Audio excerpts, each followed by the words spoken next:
Deputy Clerk, may I have roll call, please? Yes, Mayor Ione, Present. Vice Mayor Cano, Present. Councilmember Gutierrez, Present. Councilmember Gonzalez, Here. Councilmember Perez. Mayor, you have a quorum. Thank you, Deputy Clerk. Now leading us in invocation, it's our Vice Mayor Bricano. That is correct. O God, we lift our souls to you. Make your ways known to us. Show us the path we should walk and lead us in your truth and teach us. For you alone are the God who saves us, the God in whom we trust. Amen. Amen. And can you please stand for our Pledge of Allegiance led by our our communications, Jordan Ayon.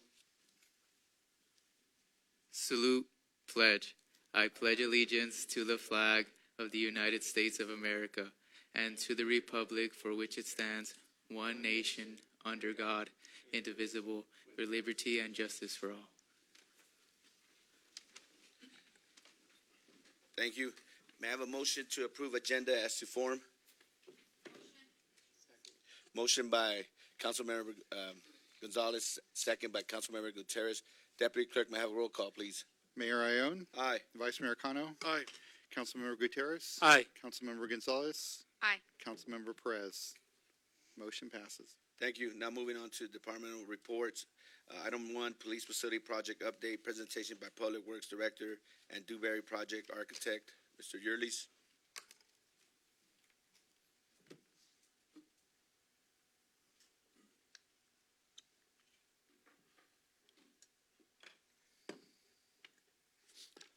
Good evening, Honorable Mayor, City Council members.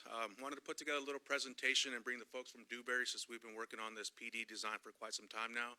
Just kind of give you a little bit of an update of where we're at. We're towards the finish line here, and also I like to have Dewberry present basically the finishes that are going to be inside the building. Show a little presentation of what's on the outside, on the inside, to give you guys a little sneak peek of what we got in there. And then also I wanted to put a little presentation together for how we got here. So just kind of a timeline of events of where we started and where we're at now.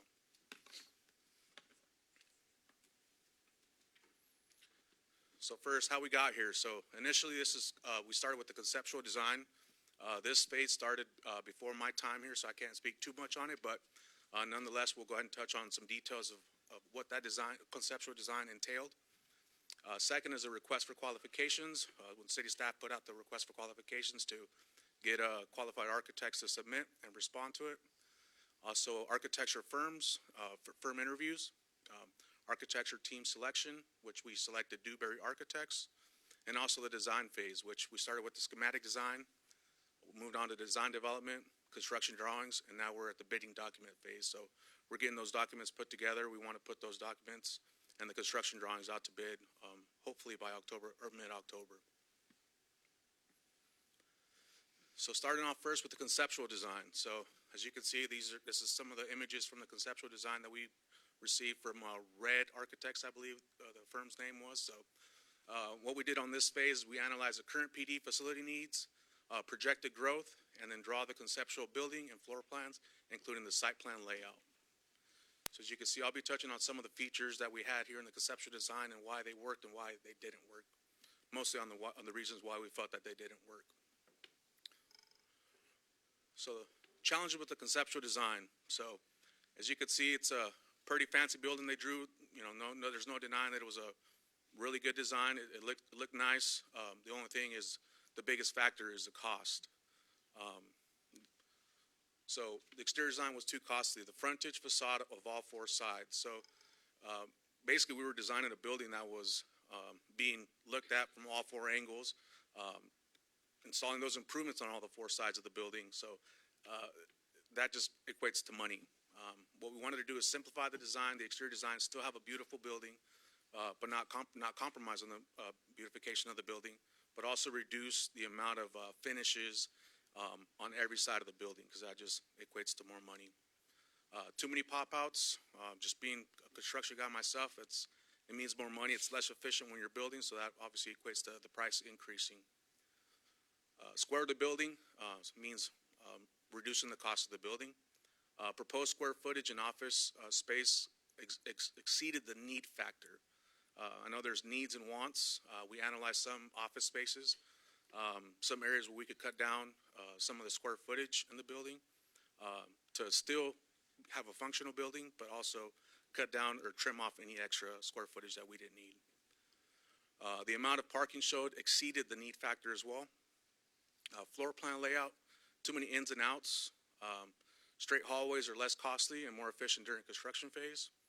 And then also no ability to phase the project. So let me just go back here. If you can see here on the exterior building, I mean, this is just two sides of the building. So as you can see, there's so much going on the front of the building, on the sides of the building, which all equates to money.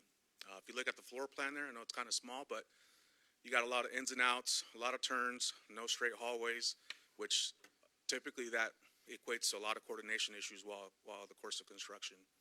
And you see on the top right-hand corner, you see the amount of parking they propose, which we thought was a little excessive. So we wanted to kind of reduce that and make sure we also accounted for our growth in the future, but didn't exceed the amount of that growth that we were going to have or projected to have. So on to the request for qualification stage. We did an evaluation criteria, and there was a lot more evaluation criteria that I have listed here, but these are just the main ones we really focused on. Is experience of the firm in relation to the work to be performed, experience of the team in charge of the project, and previous projects of similar size and function. So we had a really, really good turnout on our request for qualifications. So architectural firms respond, 9 responses to the RFQ. So we had 9 architects respond to it. So it was really, really difficult to select the top 3. So selection committee chose the top 3 firms, scheduled them for interviews, and then made the final selection. So as you're all aware, we selected Dewberry Architects to be our architecture team or design team. And the reason why we selected Dewberry, so they went above and beyond the required interview process and the interview process, which they drafted their floor plan and reduced square footage, but still a functional building.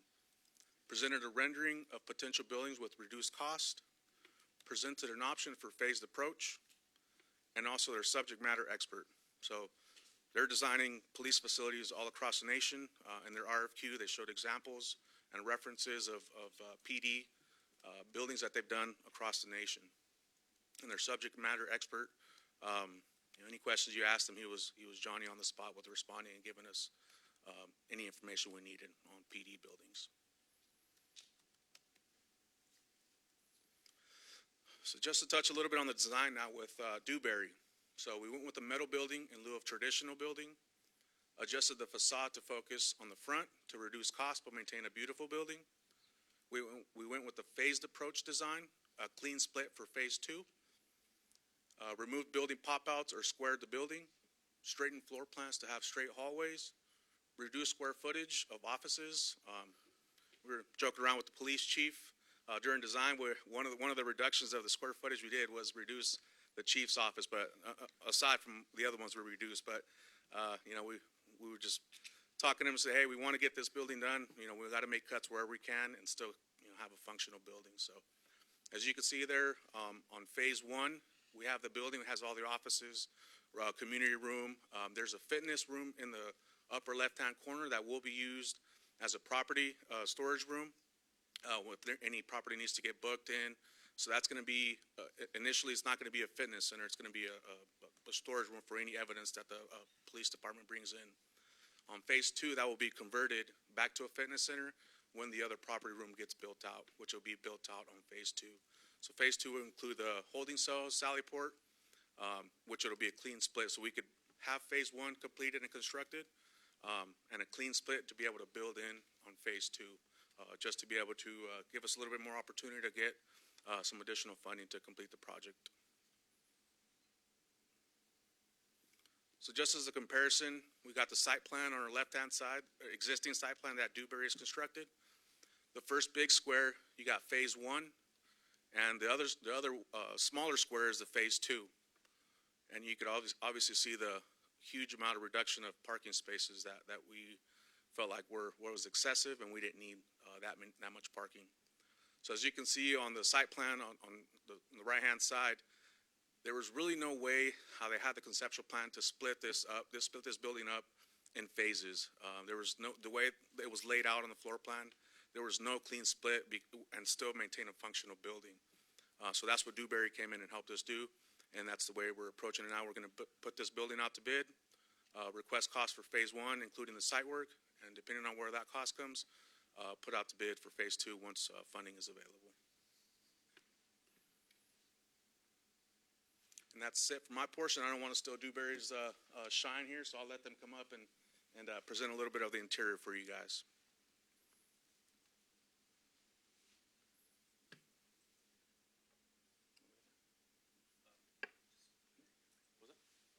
You can present right there.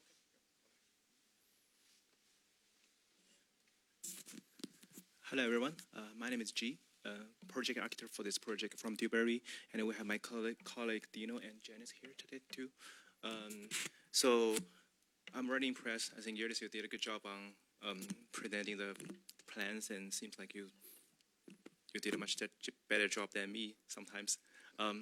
Okay, so as a realist, I think I already introduced the history for the project. I think we can focus more on the finishes and the design part of it.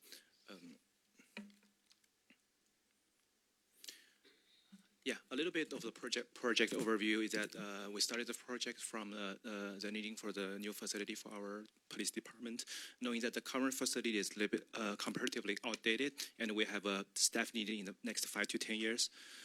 So we was given the site right at the cross of Mist and Taylor, and a little bit of the bigger picture background is that we're knowing that this project may be a part of the future civic center invasion, and our project might be part of the almost one of the first project will be built in this campus. So we really think like this position of this project should be more about the interface between the civic and public. So approaching from the site standpoint, you can see that the dash line on the right side, you can see that dash line represents the current the existing perimeter walls on the existing site. So we decided to bring them down so that the project could be exposed to the public rather than a self-sustained fortress. And you can also see that we dedicate a large area of open spaces to the public to create this like a civic park idea, so that this project could really be an interface between the public and the civic. So here are some 3D renderings from approaching the site. On the upper left corner, you can see that there is an interesting contrast between the softness of the landscape and the clean, defined geometry of the building. And on the upper right corner, you see that imagine you standing on the winding road, looking to our project. And the one on the downside, you can see that is how the different elements being interplayed together. You see that monument site in the front, and the winding road in the middle ground, and our police department in the background. So moving the same idea of interface to the building site, we try to define our building as modern organic style in the sense that we wanted the overall building to be clean and modern, but at the same time we want to bring the richness of textures to this project, so that it's something that people can really feel and touch in a sensational level. So moving on to the architectural design. So this is a view from you're standing from the south side, which is the public side of the project.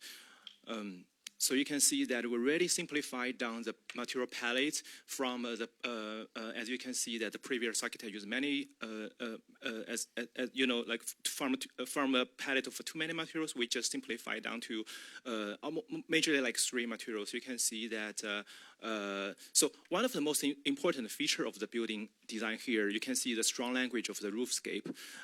So we, as one of the most important design language here, we really want to emphasize that by using the material combinations. You can see that we use a lighter gray metal board running through the I think that's north-south side, following the roof line, and we also have a darker color metal board right next to it, running through the east-west direction. So you can see the color contrast here can really emphasize the roof profile, which is a feature of the project. And we also introduce brick here. you can see that it's around like the corner and also at the public entry portal, because these are the places that people can really perceive and interact with. Brick is a material with a region of a timeless material. So by doing that, we can really add a level of organic quality to the project. So moving down to the staff side, so the same combination applied here. But we also introduce a neutral color CMU here around the. So you can see that's where the courtyard for dispatch center is. So we use that material to keep the privacy for them. So now it's the north side, which is the staff side. So you can see the same idea being played here, the contrast between the light and darker gray and the brick being introduced to the human level. So overall, I think just following what Yaris just introduced, I think a big thing we did here, just trying to simplify the numbers of material to just several important ones, but at the same time design, make sure that the design quality still align with a high quality cleanness still be kept, but at the same time give some organic quality to the project. Okay, so I will hand over to Dino to talk about the interior. All right. Hello, can you guys hear me? Hi. Good afternoon to the council. Thank you for having us. I'm Dino. I'm with Dewberry Architects, and we came down from Sacramento to dive a little bit deeper into the interiors of the project. Thank you, Yurlis, for contextualizing it. I think that was a great presentation, and G for the exterior portion. So let's get into the interior. So this is going to be our approach into the project. This is the public lobby where people will enter from the parking. You'll see throughout the concept, it's a very clean and simple palette. We went with either porcelain or polished concrete floors, a typical dark rubber base, and then a slightly off-white wall paint. And then we're being very strategic with our implementation of wood materials and colors to really bring accents to certain features of the space. So here you can see we introduced a wood ceiling just to help with the scale of the space, and then also a wood counter at records for a point of entry. To meet durability needs, we decided to go with a P-lam finish, which gives you the look of wood, but it's much better suited for high traffic areas. And then from a branding standpoint, when we kind of did this design exercise with the city, we decided to go with blue as kind of a color throughout this concept. There we go. This is going to be the staff kitchenette. You'll be able to access this directly from the staff parking lot. And our objective here was to kind of create a bright, welcoming space for the staff. They're going to spend time here. They're going to be able to socialize here. So we wanted it to feel more residential and not so sterile. Again, we brought in the P-lam for the wood materials, a solid surface counter by Formica, which is, again, much more durable and economical. An accent tile to tie in the blue idea, and then an accent ceiling, which you'll see repeated in another space that we've designated for the community. So this is the space that's right off of the public lobby entrance, and it's intended to act as a multi-purpose space. It can both host needs for the immediate staff, or I believe they'll host internal trainings, things of that nature. But they can also open up the space to the community if they want to host an event to gather them and, yeah, create a shared space. So the flooring in this space is pretty unique to the project. It has what we call a sports underside to it, so it has a little bit of give to it, which makes it excellent for high traffic, for any activity that'll happen within the space, and I think it's better suited for longevity. This is that space in the back that I think during phase one will be built out as property, and then in the future it'll be converted to a fitness room, so very empty right now, but it'll be filled with some equipment. A typical view of those corridors you were talking about, we're keeping it very simple throughout most of the building. We have polished concrete floors, which will look beautiful as a new construction. And then within all of the private offices and any communication-based room, there'll be carpeted tile to really help with the acoustics of the space. This is records, for example. Again, we went with like a P-lam wood finish just to bring in some warmth to contrast with the polished concrete floors. A conference room within the space. You can see the carpet here for acoustics. A couple of views of the men's and women's locker rooms. Very specific requirements for restrooms, just for safety reasons. It's a small mosaic tile. We have wainscots of tile and then a very generic base and wall color. Awesome. And just another view of that. And I think that wraps up the finishes. Awesome. Did you want to end on this slide? I think all good. It's just we have this plans here for your reference. If we want to refer back to which room is which, we can always go back to this. But I think, thank you, Dino. I think we are done with our job here. And Mayor and Council, just to wrap this presentation up, this is an opportunity for you to take a look at the finishes we have in the room or in the rooms. If there's something you guys absolutely cannot stand or do not like, we could take some recommendations. Obviously, we don't want to change the entire thing because we've worked so hard to get to this point. But if there's something that you feel you don't like a color, you don't like a certain type of tile, we could certainly hear your recommendations and we could, address your concerns. So, thank you. Thank you, Ulysses. I'm gonna bring it to the council. We'll start with Mr. Gutierrez. Do you have any questions, concerns regarding the No. police facility? No, just comments. Everything looks really nice, and can't wait to see it get built. Councilmember Gonzalez. No, I have nothing. Just really impressed with everything. I'm excited and hope to be around to see the finishing of it. Awesome. Thank you. Very exciting. Vice Mayor. Can you go back to the exterior?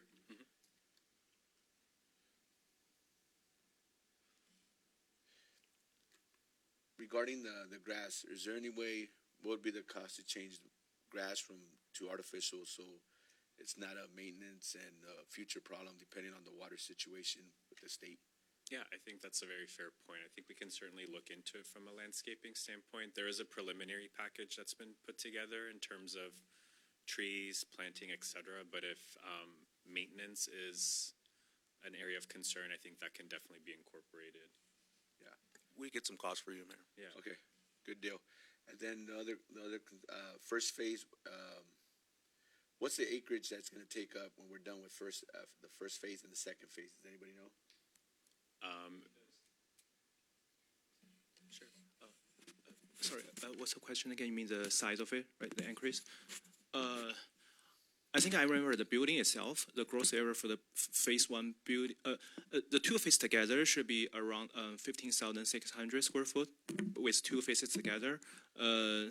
Phase one by itself, I'm not sure if I can remember the exact number, but it should be around like 11,000 something, I think.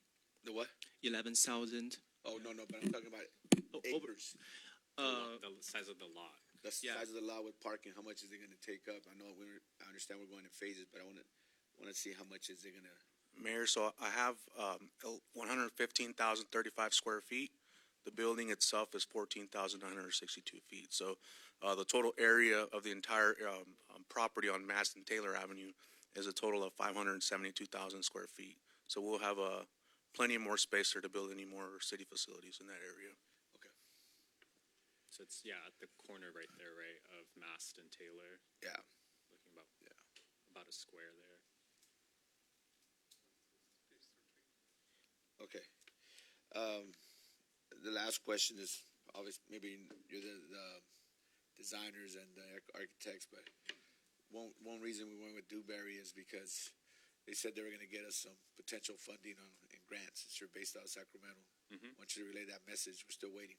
Okay, So, I will. I know exactly who to talk to. Okay. So, all right. Thank you. We have, a lot of subject matter experts. This is just No, the section we handled, but I got you. Yes. Yeah. Thank you We'll so let them much. know. Thank you. I'm gonna open up to the public. Does anybody have questions, concerns regarding the color, the design?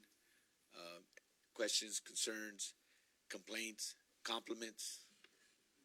No? Seeing none? All right.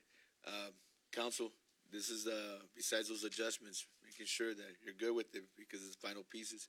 Chief, anything? Good. All right. I would go with red and black, but you know, it's good. It's still good colors. So, no, thank you so much for coming back. I'm sure that you have a long drive home, Yes. unless the company's paying you for you to stay. But No, but after this, unless you want to discuss our city business, then you're welcome to leave. So, we appreciate that. I mean, it was a pleasure to come here. It's an opportunity to meet all of you, so it was important to us that we are here and present the project. So thank you guys for your time. no, thank you for coming, and make sure you put gas and eat here. Okay. Go Will ahead. do. Nathan Go has a ahead. question. Yeah. Is there any requirement that this be tied to solar? Like a lot of other construction is required to be tied into solar with all the new regulations. And if so, has this been designed to incorporate that?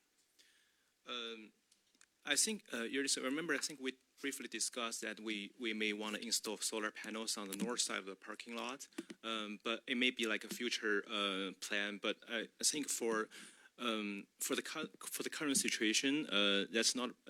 I don't think that's like required for this stage of this design. But we definitely will think about that for the future phases.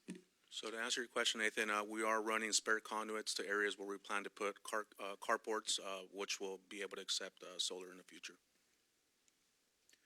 Okay. And based on the when it goes out for proposal, we should potentially be breaking ground this year. That's the plan. Okay. Thank you. All right. So we don't have no more comments or questions regarding this item. Thank you again. We're gonna move on. Thank you. Thank you. Okay. Moving on to public hearings. Item number 2, waive full reading and adopt ordinance number 10-2025, an urgency ordinance of the City Council, City of McFarland, amending section 5.04-140 of McFarland Municipal Code. Ms. Megan Snyder. Good evening, Honorable Mayor and Council. As you know, we've been working through various changes to outdated or conflicting ordinances within the McFarland Municipal Code. The city currently requires all businesses operating within our city to obtain a business license. The standard licensing fees structure that we currently have, however, does not differentiate between long-term, short-term, pop-up type vendors. We do have food trucks, we have some of those other items, but this is a gap that we've identified. As pop-up markets or temporary short-term events become more common, the absence of a flexible fee structure presents a barrier for participation or for negligence, individuals just continuing to move forward with no business license. And we want to find a way to give them an option to go about it and comply with what is required, but also something that makes sense. These events, I would say, has a significant community benefit. We've had several organizers come and meet with us, with staff, and they have voiced their support for youth programs, fundraisers, special interest groups within the McFarland community. So we're seeing a pretty significant increase in interest surrounding this. We recently presented a business license structure for non-food vendors. After that was moved forward, we also heard from some of the community members we need to look at food as well for the pop-up events in addition. That being said, we did look at that. We looked at the case that was presented by the applicants, and we do see that there is a need.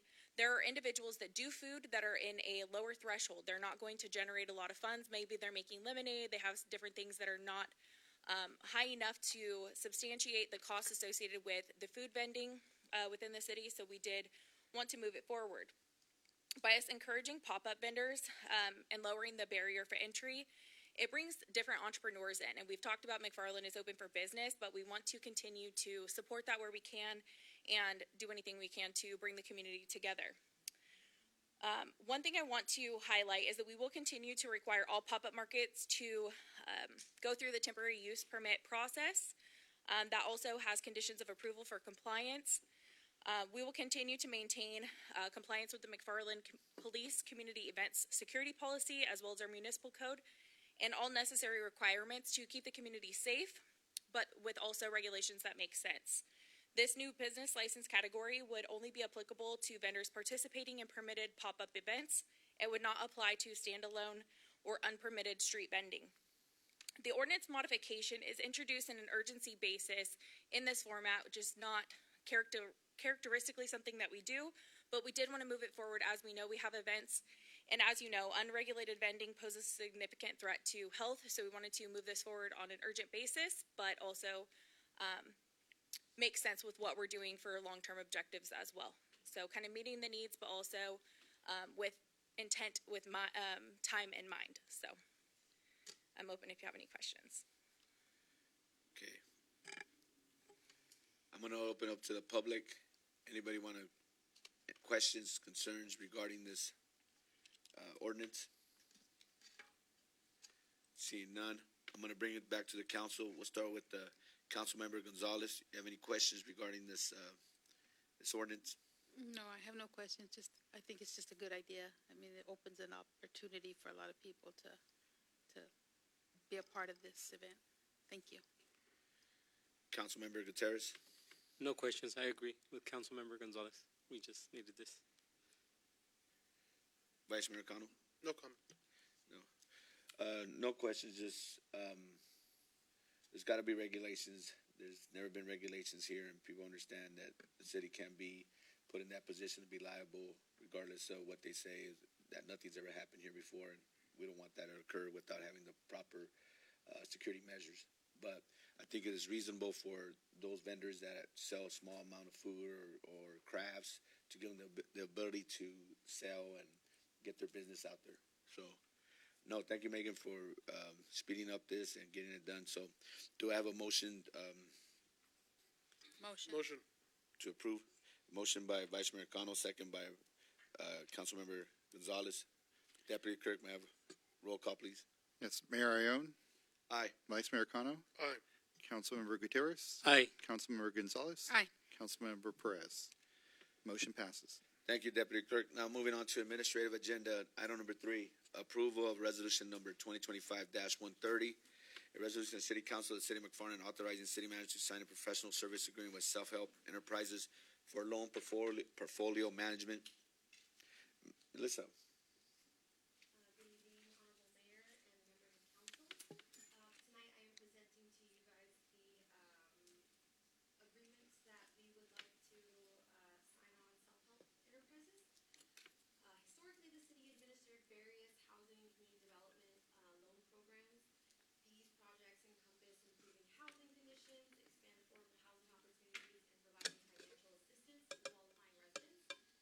Currently, the Community Development Department and the Grant Department administers all annual loan verification. So this requires 2 warning letters, a final letter, follow-ups, and verifying several documents. So that obviously requires a significant amount of time. We also hand mail all letters, and we have about an excess of 70 loans. So it does take a significant amount of time to complete this, and this is every year. So we originally, Self-Help had offered their services. They are a nonprofit with 50 years of experience, localized in Visalia and Fresno. They specialize in loan servicing, annual loan verification, facilitating payments to these loans, and all discrepancy follow-ups. So things like title holders selling the house, transferring the title, or if they pass away, it falls under any of the recipients.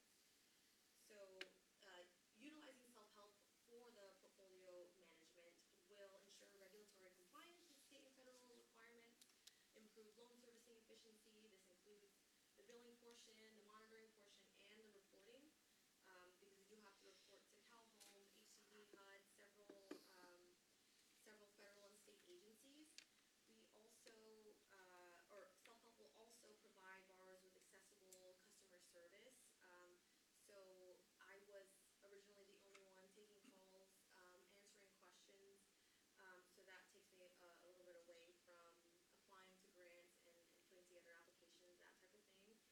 And then they also safeguard the city's loan program and ensure long-term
Resolution 2025-130 and authorize city manager to sign the professional services agreement. I am here for any other questions. Thank you, Melissa. I'm going to open up to the public. Anybody have questions, concerns regarding this item? Seeing none, I'm going to close public comment. I'm going to bring it back to the council. Councilmember Gutierrez, do you have any questions, comments? No questions. Councilmember Gonzalez? I just think it's a really good idea. Somebody's always going to have their eyes on it and take care of everything and without having somebody like get away with it or something like that. So yeah, I think it's a good idea. Thank you. Vice Mayor Cano? No comment. Melissa, any other cities are using this organization? Yes, self-help is actually used throughout Kern County. I know that they help with Bakersfield. I believe that they were working with Delano to set up some of their loan services. Self-help has also previously done our PLHA loan documentation. So for any new loans, self-help has set those up for us. Okay, good. I just want to echo Councilmember Gonzalez, another set of eyes, and it just brings some oversight and accountability for this. But good job. With that, do I have a motion to approve the resolution? Motion to approve. Motion by Vice Mayor Cano, second by Councilmember Gutierrez. Deputy Clerk, may I have roll call, please? Mayor Ione, Aye. Vice Mayor Cano, Aye. Councilmember Gutierrez. Aye. Councilmember Gonzalez. Aye. Councilmember Perez. Motion passes. Thank you. Moving on to item number 4, approval resolution number 2025-135, resolution of the City Council of the City of McFarland authorizing additional appropriation of $76,425.70 to the water fund and award a contract to Braxboro Incorporated for SCADA system upgrades in the amount of $176,425.70. Mr. Yurles.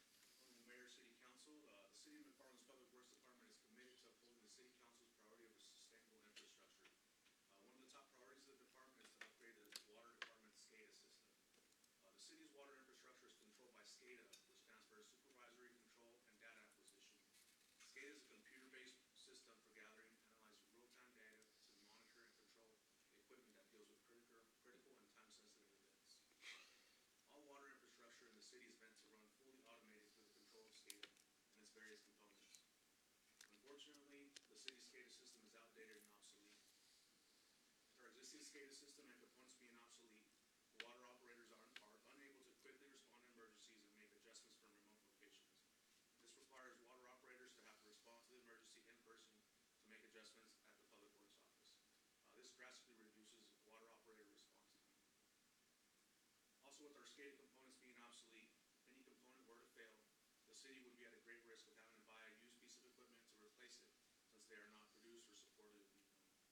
This would mean a water operator will have to be on site 24/7 to run the system, which is subject to human error. To address the aging SCADA infrastructure concerns, the Public Works Director requested our water engineer, D. Jasper and Associates, to draft a technical memorandum outlining the immediate upgrade need. D. Jasper and Associates drafted the technical memorandum and requested pricing from the city's SCADA integrator, Braxboro Inc. The city budgeted $100,000 for SCADA upgrades this fiscal year. The total cost, including 20% contingency, is $176,425.70. Because the cost of SCADA upgrades surpasses our budget for the capital improvement project, city staff attempted to phase the project in 2 phases. Although phasing is possible, this will only prolong the process of upgrading our system, and our upgrades will not be implemented until both phases are complete. Therefore, staff is recommending City Council approve both phases and authorize an additional appropriation of $76,425.70 from the Water Enterprise Funds to proceed and complete this capital improvement project expeditiously. The total operating and maintenance costs, including Tier 1 network, cellular data plan, cybersecurity, encryption, software, and operating system upgrades, is $9,600 annually. So the total financial impact of the cost of SCADA system upgrades is $176,425.70, with an annual operating maintenance cost of $9,600. So staff recommends City Council approve resolution number 2025-135, authorizing an additional appropriation of $76,425.70 for the SCADA upgrade project. Approve and award SCADA upgrade project to Braxboro Inc., the city's SCADA vendor. Authorize the city manager or designee to execute all necessary documents and award the contract to Braxboro Inc.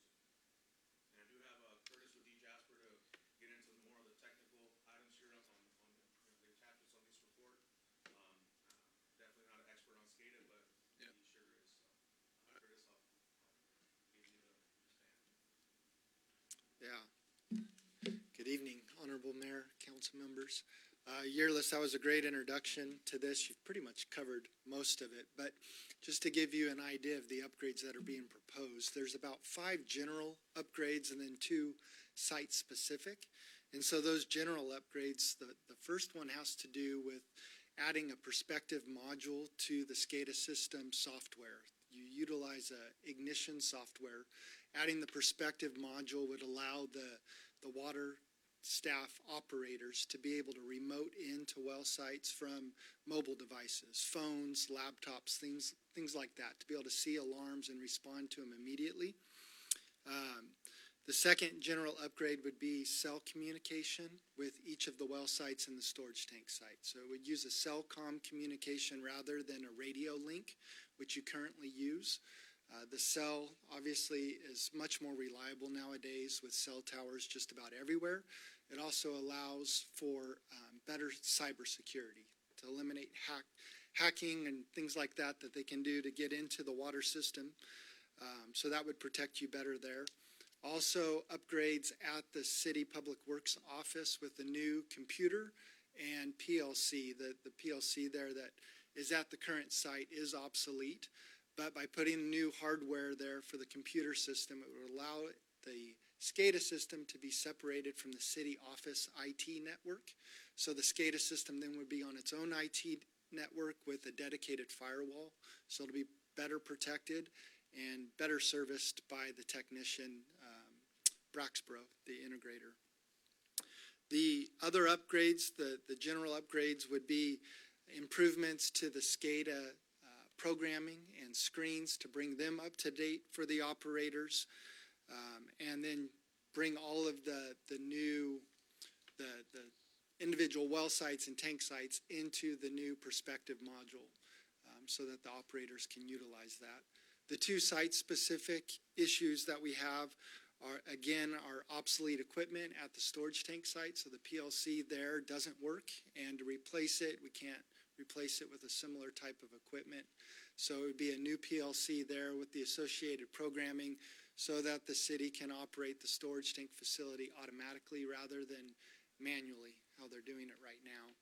And then the other site-specific work would be at the Garzoli well to reprogram the PLC that's at that location so that the water operators can access it. Right now, they're unable to get into that water treatment system PLC to change set points for chemical addition and things of that nature. Any questions? Yeah, I'm gonna, before I bring it up to the public, council, do you have any questions, concerns? We'll start with Mr. Councilmember Gutierrez. No concerns. It's just, I guess it's needed upgrade. Councilmember Gonzalez. No, I have none. Thank you. Vice Mayor. None. A couple questions, Curtis. When Yurley said that was outdated, how long in the SCADA system that we have now, how long have we had it in? Ooh, I'm going to say probably 15 years maybe. Witcher, I think, put in the original backbone system with the radio communication and the setup that's at the Public Works Department. And what's the standard for, say, other municipalities, other cities to have the SCADA system reset or brand? Is it 5-year, 7? I would say it's probably 10 to 20 years. Okay. And what happens right now, we're kind of in a unique time technology-wise. Yeah. So we just see huge advancements in technology. Perfect. In the last 2 decades, and so things happen to need to be upgraded sooner, if you will. Okay. The last comment is, you work all over the county. There's no way you could have got a bigger discount. Yeah, I only have so much pull with Braxbro. No, it's all, I'm just kidding. I thought you were here to tell us about our new wells, that they're ready to go. But I know. We will have an update on the test well very soon. We got our last water quality test result in this week. Yeah. So we're going to put together the recommendation for the facility there. Perfect. Yeah. Thank you, Curtis. Thank you, Yurley. I'm going to open up to the public if anybody has questions, concerns regarding this SCADA system. Seeing none. All right, do I have a motion to approve? Motion to approve. Second. Motion by Vice Mayor Cano, second by Councilmember Gonzalez. Deputy Clerk, may I have a roll call, please? Yes, Mayor Ione. Aye. Vice Mayor Cano. Aye. Councilmember Gutierrez. Aye. Councilmember Gonzalez. Aye. Councilmember Perez. Motion passes. Thank you. Moving on to item 5, approve a resolution 2025-136, a resolution of City Council of the City of McFarland approving the quote from a low bidder, RYP Construction, for the rough carpentry scope of work for the McFarland Animal Shelter built-out project in the amount of $22,260, and including $3,500 for construction contingency. So, Yurley's. Honorable Mayor, City Council, the City of McFarland's Public Works Department will be assisting with the McFarland Animal Shelter build-out, which will include a new office space, break room, exam room, meet and greet, and the medicine room to increase efficiency with their operations. City staff developed a layout and scope of work for the proposed improvements and prepared bid documents. This project was budgeted as a part of fiscal year 25-26 capital improvement program for $88,800, and no budget appropriation is required at this time. This action is solely to award the contract to the lowest responsible bidder for the rough carpentry portion of the project. The Public Works Director solicited quotes from licensed carpenters for the framing scope of work in accordance with Municipal Code Section 2.24-070, purchasing methods, subsection B, for purchases between $15,001 and $34,999.99. The purchasing officer shall attempt to obtain 3 competitive quotes whenever reasonable possible. The City Council may award the purchase of the lowest responsive and responsible bidder whose quote fulfills the intended purpose, quality, and delivery needs of the solicitation. So we put this project out to bid. We received 3 quotes for this project for the rough carpentry scope of work. The low bidder was RYP Construction, which came in at $22,260. King Line Construction came in at $32,147.28, and Resilient Builders came in at $48,400. So the lowest qualified responsible bidder was RYP Construction. The total estimated financial impact for the rough carpentry scope of work for the animal shelter build-out is $25,760, including construction contingency. So staff therefore recommends City Council approve Resolution 2025-136, approving the quote from the lowest bidder, RYP Construction, for the rough carpentry scope of work for the McFarland Animal Shelter build-out in the amount of $22,260, including $3,500 for construction contingency. So just a little bit on the project. You guys have probably seen the layout in the past. We're planning to do a lot of this work in-house, but the rough carpentry scope of work, we're balancing out time and the cost it would take to do. It would be extremely more efficient if we awarded a contract to get the framing scope of work done. After the framing is done, we'll go ahead and start doing the electrical, running utilities for that build out, and then moving into insulation, drywall, and any finishes that community development and animal shelter staff want to implement there. So I'm open to any comments or questions you may have. Okay. I'm going to open to the public. Anybody have questions, concerns regarding this item? Seeing none, I'm going to close it for the public. I'm going to bring it back to the council. We'll start with Councilmember Gutierrez. No comment. Councilmember Gonzalez. I'm just excited to know that something's happening out there and the dogs have something to look forward to and see some different activity happening there for them. Vice Mayor. Yeah, I mean, this project is a long time coming, so appreciate it. Thank you. Got a question for you or Megan. Does this fall under the scope of the grant where it could be paid by that grant that we still? Yeah. No, this portion does not. A portion of the build-out will encompass the inside, but construction costs are not an allowable cost for that portion of the grant. It's just going to be for the medical devices, like the medical table, things like that we can use it for, but not for construction costs. So this is going to be part of the CIP, the budgeted amount, and we'll still have like 63-ish left to finish the rest of the build-out. Good deal. And I know Yurley's doing it in-house is going to cost it's going to save a lot of money. Absolutely, yeah. So. If you were to have a design team design this, put it out to bid, and have a construction company do this, it would be probably 2 or 3 times more expensive than what we budgeted for. But yeah, so there's significant cost savings by doing it in-house. Okay, good deal. Thanks. And with that, do I have a motion to approve? Motion? Motion by Vice Mayor Cano, second by Councilmember Gutierrez. Madam Deputy Clerk, may I have roll call, please? Mayor Ione, Aye. Vice Mayor Cano, Aye. Councilmember Gutierrez. Aye. Councilmember Gonzalez. Aye. Councilmember Perez. Motion passes. Thank you. Now moving on to item 6, approval of resolution 2025-138, resolution of the City Council, City of McFarland adopting the TDA Article 3 project as a capital improvement project in the budget and approving an appropriation for the preliminary engineering and construction in the amount of $202,500. We have Yearly's back again.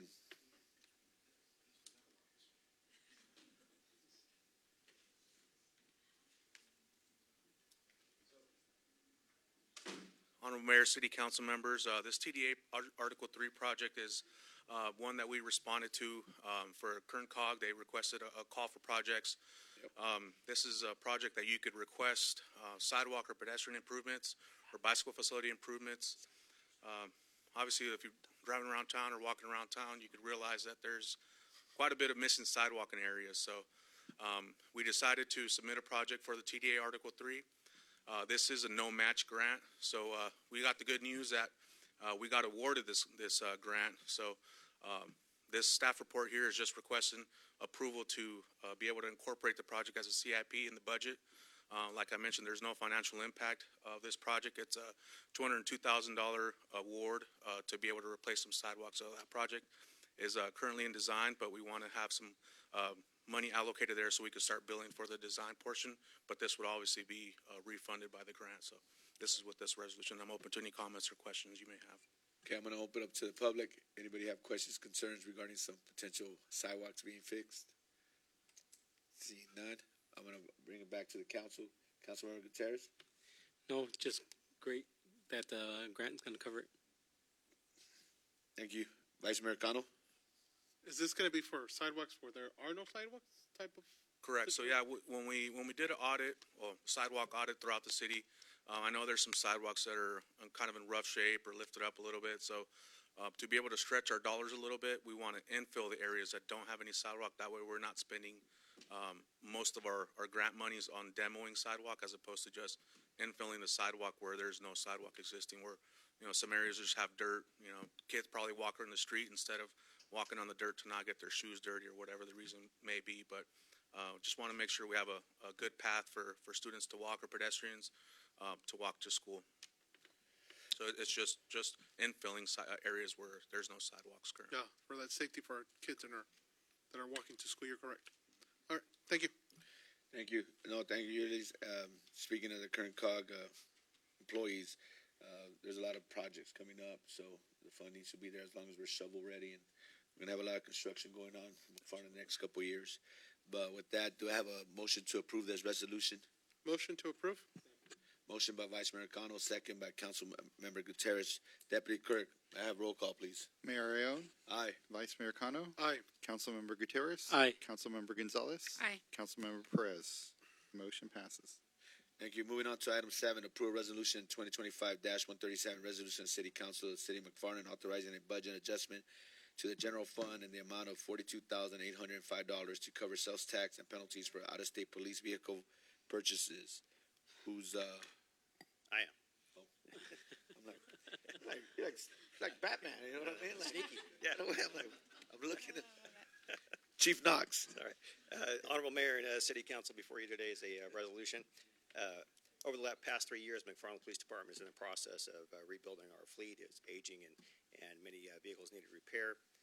The process for obtaining vehicles is a lengthy process where we would have to order vehicles in a 2-week window within the year, and then wait for those vehicles to be built out and acquired, and then obviously the build out from there for the lights and sirens and such.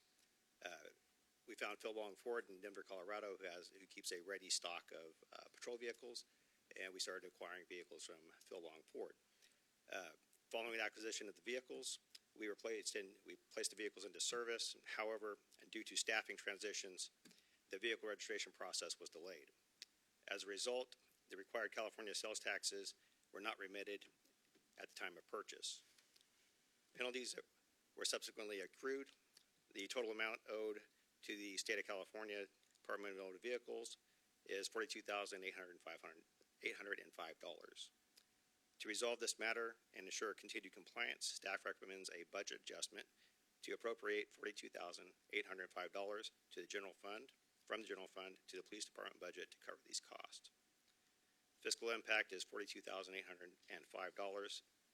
This action would authorize budget adjustment to the general fund, to the police department budget to cover sales tax penalties owed, and no other appropriations are affected.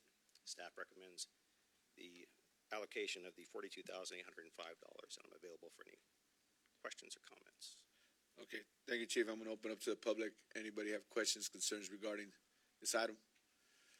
Seeing none, council members, starting with Councilmember Gutierrez, No question. Councilmember Gonzalez, I have none. Vice Mayor Cano. No question. Chief, the sales tax and penalties, $42,000. Do you have a breakdown of what was the cost for the penalty and the sales tax? So the penalties are approximately $3,800. There is a $500 rebate, which we're not sure why they gave us a rebate, so it'll be a total of about $3,300. Okay.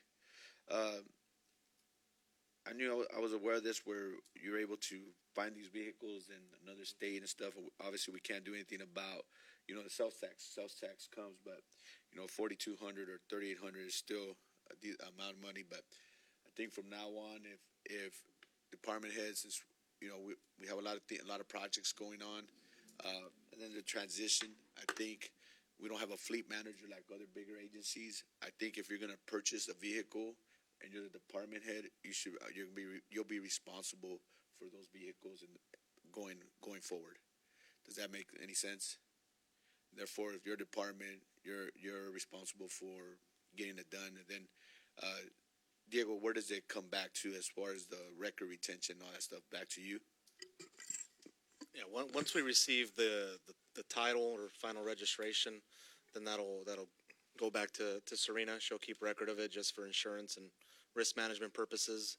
But all the steps leading up to that make sense for the department heads to handle. And just to add some more context to this item, this is a really new process for us. So that was part of the delay as well. It's just figuring out what that process was. It was a lengthy process, multiple trips back and forth to the DMV to figure out this process.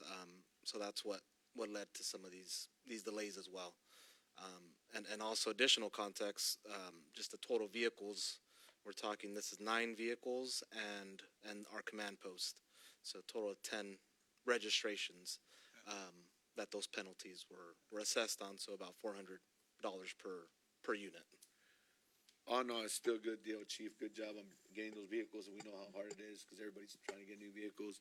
And it's a way better agreement than the prior agreement where we spent like $200,000 for like cars that were like 15 years old. So we don't even want to get back to that. I'm not going backwards no more, okay? No, not going backwards, but still, we understand. But good job on both ends. And do I have a motion to approve? Second. Motion by Councilmember Gutierrez, second by Councilmember Gonzalez. Deputy Clerk, may I have roll call, please? Mayor Arion, Aye. Vice Mayor Cano, Aye. Councilmember Gutierrez, Aye. Councilmember Gonzalez, Councilmember Perez. Motion passes. Thank you. Moving on to number 8, approve a resolution 2025-129, a resolution of the City Council of the City of McFarland approving amendment number 1 to the employment agreement between the City of McFarland and Community Development Director. I wonder who that is. Ms. Serena McEwen, please. Good evening, Honorable Mayor and City Council. On February 5th, 2025, the City Council approved an employment agreement with Ms. Megan Snyder to serve as Community Development Director. Although Mrs. Snyder has been with the city for only a few months, her leadership has already resulted in several positive improvements. During this short time, her role has also expanded significantly to include oversight of animal control, code enforcement, and coordination of city-sponsored events and activities. To reflect these added responsibilities and to provide continuity in leadership, staff has prepared Amendment Number 1 to our employment agreement. The amendment extends the agreement for 5 years beyond February 2026 with an automatic 1-year renewal. The salary adjustment will result in an annual base salary increase of $15,000 plus associated costs for benefits. This includes an estimated 10% for retirement contributions and 7.65% for payroll taxes, which totals to $1,147.50, for a total estimated annual increase of $17,647.50, plus future COLA adjustments. Staff recommends approval of this amendment, and I'm open to any questions. All right, thank you. I'm gonna open up to the public. Any questions, concerns? Seeing none, I'm gonna bring it back to the council. I'm gonna start with Councilmember Gonzalez. I have no objection to this. I think it's a wonderful idea, and I appreciate all the hard work that you're doing, and it truly shows, and so congratulations. Councilmember Gutierrez. I agree. Also agree. She does so much work. I always see her, even before I was here. Vice Mayor Cano. Yeah, I mean, I know I've called Megan a few times about things, and she's on it, working on it, and obviously the city, the community doesn't get to see the background of all the work that happens, but every event takes a lot of work, and Megan's done a great job with the team getting them done. Thank you. Thank you, Vice Mayor. I just want to add that all of our department heads, I know this is Megan's time right now, but all department heads are very responsive. If they don't get to us that couple hours, they'll get an email, but that's thanks to Diego and his leadership. But Megan, job well done for 6 months. We'll definitely take you anytime. The other city dinner, well, we'll leave the other city out of it, but continue working and continue wearing multiple hats and bring this city forward. But that's all I have to do. That's all I have to say. Do I have a motion to approve the resolution? Motion. Second.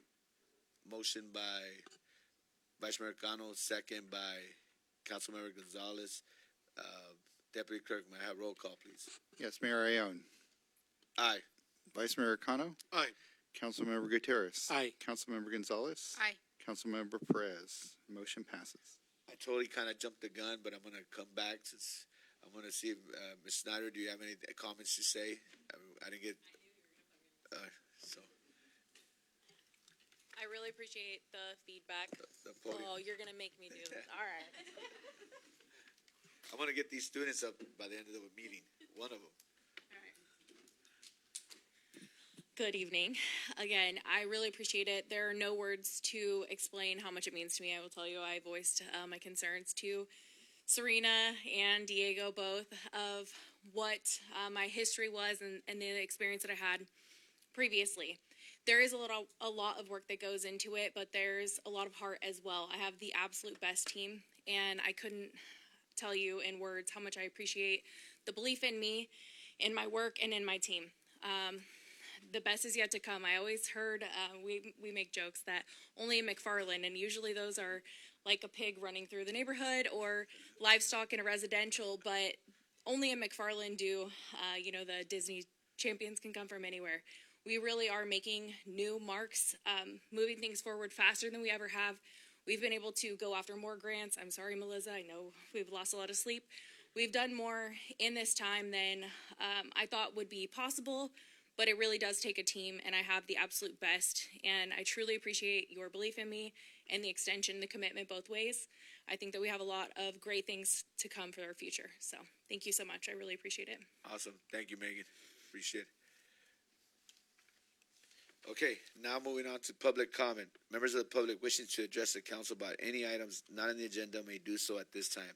Speakers are limited to 2 minutes for each person. 15 minutes total will be allowed for any one subject. Please state your name and address for the record prior to making presentation.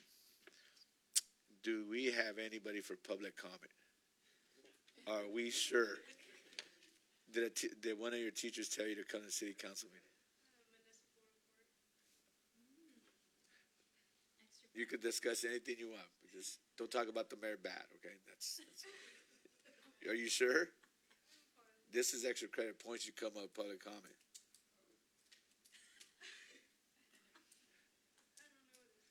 Just say your name and say you're happy to be here. You're on live stream right now. We get about 3,000 views. Just state your name and address and just your high school, your grade. Oh, no. Okay. Go ahead. My name is Sandra Ornelas. I live at 305 Robertson Avenue, and I'm happy to be here. All right. Hey, your road's being fixed. Well, yeah, they are. They are. Thank them. you. Yes, thank you. All right, there you go. We got one. Yeah, yes. All right, bringing it to any council comments before we move on to council statements and reports. All right, on their own initiative, council members may make a brief announcement or a brief report on their own activities. In addition, council members may ask a question of staff or the public for clarification on any matter, provide a reference to staff or other resources for information. Alternatively, request staff to report to the city council at a later meeting concerning any matter. Furthermore, the city council or any member thereof may take action to direct staff to place a matter of business on a future agenda. We are going to start with Council Member Gutierrez. Well, all I have to say is thank everybody that was here on a Friday afternoon. We have a football game today. Hopefully, after this meeting, people from watching, they could go attend the game.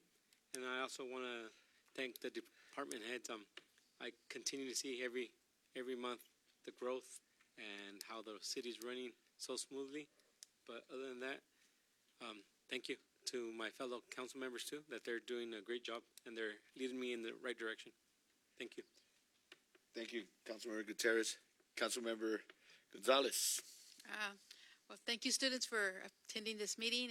I like to see students here, and you kind of get a little grasp of what happens here, and you can share it with your family. So thank you for attending. And staff, you guys are doing a wonderful job. I mean, every day I'm sure you face new challenges, and so you guys are doing an awesome job, and I really appreciate that. It's really important that we have a team that really knows the term A to Z. I mean, you guys are doing wonderful, and I think the city of McFarland really deserves that, and we couldn't do it without you. So thank you so much for all your hard work. Vice Mayor. Well, I mean, with so much going on in the city, from road construction to events coming up, I mean, we have the Halloween event coming up in a couple of weeks. But tonight I do want to wish the McFarland Cougars a good luck in today's game. Congratulations to all the people running for the King and Queen tonight. And just keep working. I mean, there's so many projects, so many events, so many things. So just try to keep up with everything. I know it's busy, but it's that time of the year, right? Thank you. I'm going to get out of sorts a little bit and have Chief talk about the trunk or treat, just a little brief regarding it in case we don't have a city council meeting before then. So on October 25th, we're going to have our trunk or treat event at Kern Avenue School. It'll be from 1 p.m. to 4 p.m. We'll have a lot of booths out there. No dunk booth this year, from what I understand. No surprises out there. But it'll be a good time. They come out and have fun. Thank you, Chief. Just to echo the council's comments and stuff about our department heads, our city staff, our police, yes, we're getting a lot of stuff done. It was a lot of work in the last 4 or 5 years where it takes time to get a lot of things going. Getting this police department facility and maybe potentially making it into a community center, which is the future plan, so that we could share as a community facilities for different events, improving our infrastructure, improving our streets, improving our water, the treatment of our water, everything. That's what our taxes should be going for, and that resonates with our city staff now. Just like Ms. Gonzalez says, from A to Z, having that expertise, that knowledge, but most importantly, caring about their job and the pride. And usually Diego is very quiet, but it's under his leadership that a lot of this stuff gets done, behind the scenes. So the city's definitely headed in the right direction, and we just keep on going upward. We're going to still make mistakes. We're still going to have challenges. We don't live in a utopia, but we've improved so much. And at the end of the day, that's what really matters, is providing the services, the essential services for our residents. And then people that come from other towns if they come and drive by and say, hey, I would like to live here. I would like my kids to go to school here. That's what we're trying to do. So we definitely practice what we preach, right, Mr. Connell? So, and the council. So with that, it's homecoming night. It's for some of us, that went to school here, alumni. So let's go root on these Cougars, root on the cheerleaders, the band. They all work hard. they practice a lot and be prideful and stuff. So, yeah, I graduated 2010. You know, I'll be out there. Just kidding. I'm kidding. But anyways, I hope I get to see you out there. And students, thank you for coming. Public, thank you for watching, viewing, and we're still moving along. And that ends our special meeting for today. Have a good night. Stay safe and enjoy that game tonight. That ends our regular meeting for tonight. Closed session. Yeah. Item 9, it's a conference with legal counsel, potential litigation pursuant to Government Code, Section 54956.9B. There's 2 cases. And item 10, it's conference with legal counsel, threats to public services or facilities pursuant to Government Code, Section 54957. Thank you, Nate. You are excused. Have a good night. Thank you. Real quick, did anybody lose any money in the parking lot? How much?